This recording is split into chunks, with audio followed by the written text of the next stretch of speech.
What's up, everybody, and welcome to another episode of the Rideshare Hub. My name is Greg Wave. What I'm going to do for you guys today is a video on 6 ways to increase your tips, and these are 6 of the most recent ways, and 2 of my personal favorites since I've been an Uber driver, on basically just generating more tips, making more money in general, and that's... Tip money is huge. Like I on average probably do an extra 150 to 200 a week if I do a full week. So that's really, really good money. I mean, an extra $100 even a week in tips is like, for one, changing drastically what you make per hour. For 2, it's an extra $100. But for 3, it's increasing your earnings and everything. I mean, it's just you need to be working towards making more tip money. So that's what the video is going to be on. But before we get started, I'm going to tell you guys about Cargo Snack Box. Cargo Snack Box is a really awesome service, and it's basically exactly what it sounds like. This company will send you a box of snacks and stuff for free. That I believe how the system works is then you make $1 every time you sell any of the products. So people will get in, and if they say they're hungry, be like, oh, okay, well, I actually have a bunch of snacks I can offer. Here's the price for this or that. And I mean, you weekend warriors grinding out the weekend shifts, bar rush and stuff, I gotta imagine you would mop up. I mean, I'm just imagining picking up drunk people, and of course they're gonna be hungry. So the only reason I'm not started yet is it's not in my market yet, but I'm already signed up for it. I'll be one of the first people here that gets it when it's out. And if you're in a bigger driving market, you should definitely look into it because it's free. And it's just increasing your earnings at the end of the month. It's helping. It's also a good thing to have. I just think it makes you look like a really legit driver. And, it looks like you're really invested in what you do and you go all out. So Cargo Snack Box, link is in the description. Be sure to check it out. But hey, let's jump right into this video. So the first one, and this is the generic one, but it's the one nobody does, is being social. Being social is the number one way you're going to get tips. Trying to have that special bond, that special connection with a passenger where you just have a great conversation, great connection. You're just really increasing your odds of getting tipped. And so how do you do this? So I'm going to give you guys some pointers on how I do it and how I've gotten these good tip numbers. So when somebody gets in my car, the very first thing I do is ask them their name because it makes them feel comfortable. They know they're in the right car. If you say, hey, Anthony, they're going to know, okay, well, he clearly knows and he's clearly my driver. The main reason I actually do this is because it segues into a little bit more of a natural conversation. So somebody was getting in my car and I'd be like, hey, Anthony. And you'd be like, yeah, that's me. Then I go, awesome. How's your day going, man? So I'm doing my job in their eyes as a driver, asking their name, and then I'm turning it just as fastly into a conversation. How's your day going today? Now, if somebody just says good, it's been okay. Even that is different. But if they just say good, I usually just leave it alone, and I usually don't talk. There's going to be rides where you obviously shouldn't talk, and you shouldn't be social. And I've actually been tipped on plenty of rides where I didn't talk to them at all. A lot of people just want a quiet, peaceful ride. You don't know what happened at work, at home. Got a lot of reasons they just might not want to be engaging that day. And you got to trust, people are going to have bad days. And out of all the people, I give on average on a full day, 10 to 18 rides, depending on the area I'm in. Pretty good odds that one of those people is having a bad day. Pretty good odds that 3 or 4 of them are. People are going to be going through things. So you have to be able to handle these situations. Now, let's say they say something like, it's been okay. That is a little bit more of an invitation to talk more. So usually I don't like getting too personal with them and being... asking what's going on, because that might feel a little bit invasive to them. So a lot of times, if I just picked them up from a job or something, and it's pretty obvious to be like, oh yeah, one of those tough days at work, right? And a statement like that is good because it's kind of a rhetorical question.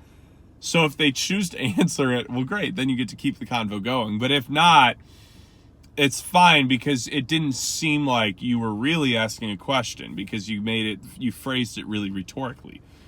So I think things like that are really good to do in scenarios like that. If they say something like, it's been all right, just okay, it's been tough, man. Where it's like they give you like 3 or 4 words but don't really elaborate. That's like kind of an invitation to talk more but not necessarily elaborate.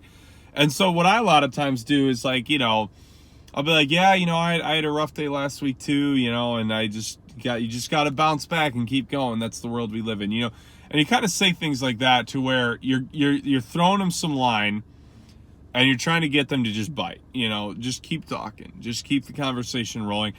And what happens is, what I'm doing this until I find some good common ground that they'll really want to talk about. So I'll do this, I'll keep doing that, and be, then maybe he'll say something like, well, it's going to be all right, though. I am going to a Suns game tomorrow night with my wife, and I'll be like, oh, the Suns, yeah, they're off to a hot start. That guy Devin Booker's unreal, isn't he? And I try and find something that I know about. I'm a big basketball junkie. So like my favorite rides if I can talk hoops with somebody. And so so if they'll say something like that where I know I can create a good conversation that's genuine and not forced, and it's information I actually enjoy talking about. It's information I have in my head. And that's what I'm constantly trying to do.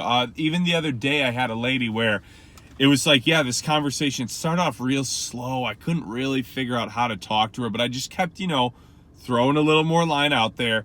So we started talking about her job. She was a pharmacist, and I don't know anything about that. I was like allergic to most like over-the-counter medicines as a kid, and still am with a lot of them. So like I don't know anything about medications, pills, like nothing. So I was like, oh boy, this is gonna be a tough one for me. So we're talking. Well, then we found out that we had both read this same book, and I really can't even remember how it got there, but it somehow did. The rest of the ride, it was like a 45-minute long ride. We talked about books, podcasts, and kind of like spiritual and mental growth the whole way home. She tips me $20, says it was the best Uber ride she'd had in her life. And the conversation started with her being like, my day's been all right, not really giving me much to work with, so having these statements like I was saying earlier, and then slowly just figuring out some kind of common ground to where you guys actually relate really well is like the strongest way to get people going. And then with other rides, obviously it's pretty self-explanatory. Like, if they're just being talkative from the get-go and they keep the conversation going on their own, that's great. Then ride that out. They'll usually tip you too. One of the most powerful things about being social is just being a good listener.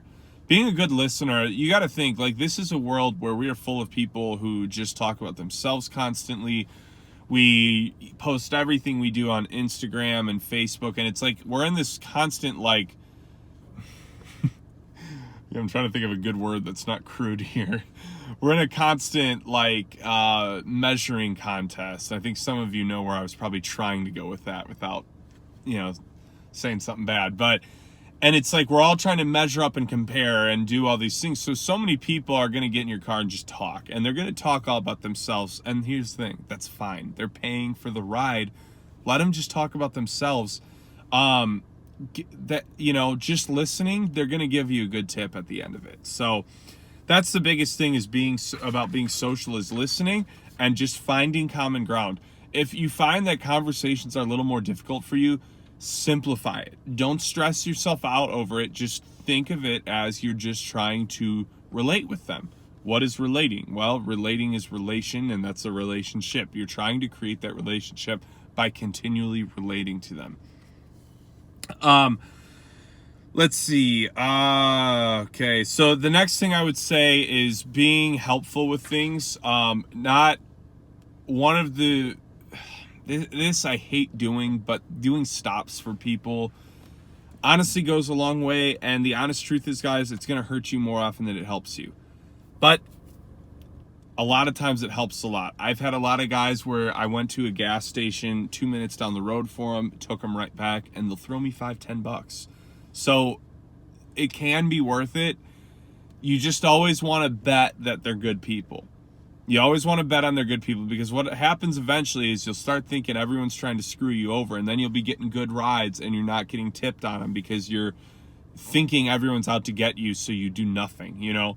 So you want to help people with their luggage. You want to make stops for them. You want to wait for their friend. You want to do those things because it all comes down to what are they going to think when they're looking at that email from Uber saying, rate and tip your driver, Gregory. You know, they're going to be thinking about those things you did.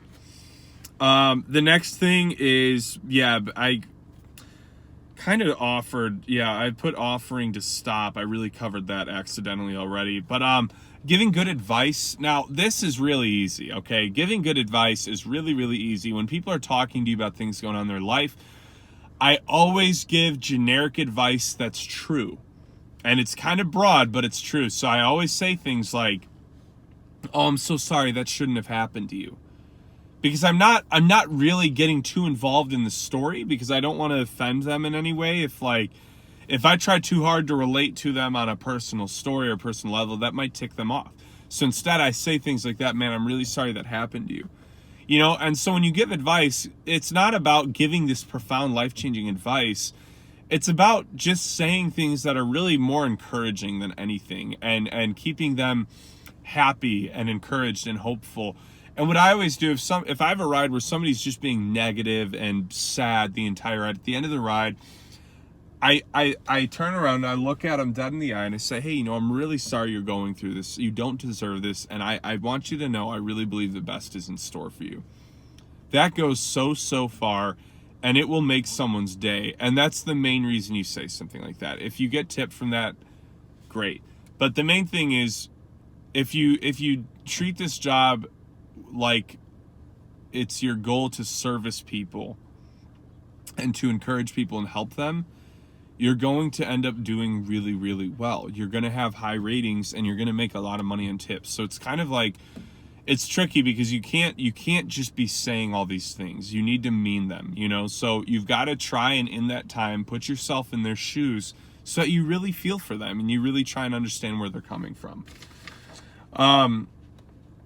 And let's see. And the last things I really have are driving safe and listening, which I really already covered. So I'm just going to go over driving safe. And the only reason I bring this up is because after a while, it becomes really easy to zone out. When you've been driving for, you know, a good amount of time, you'll just kind of naturally not realize you're 5-10 miles an hour over the limit. And trust me, there are people who will rate you low for that.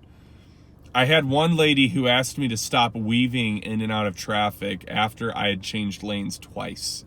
And it was in a span of like 10 minutes. Like I changed the lane and then I changed the lane like 6-7 minutes later. And she asked me to stop weaving in and out of traffic. And I was like, okay.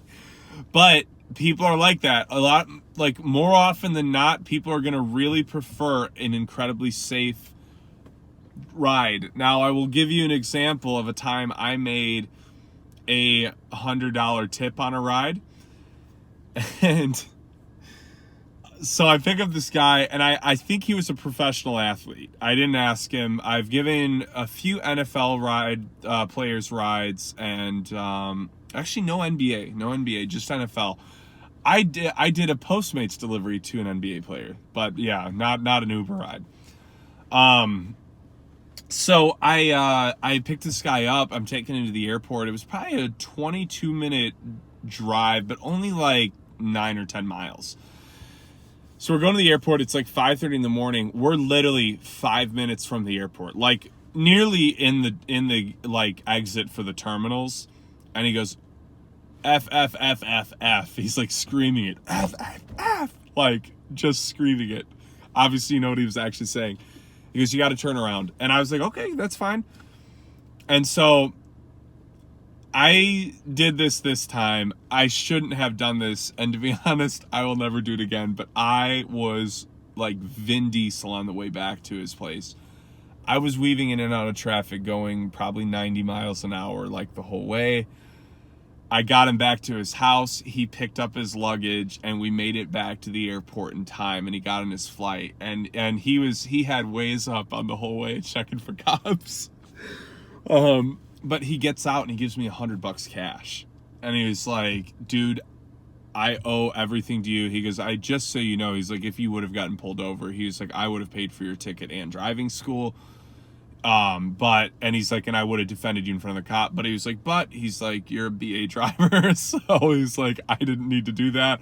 So he's like, here's $100 cash, man. I cannot thank you enough. He was like, you have no idea how important it was that I make this flight. And I was like, man, I'm so happy. Like, hey, go in now, go make it, you know?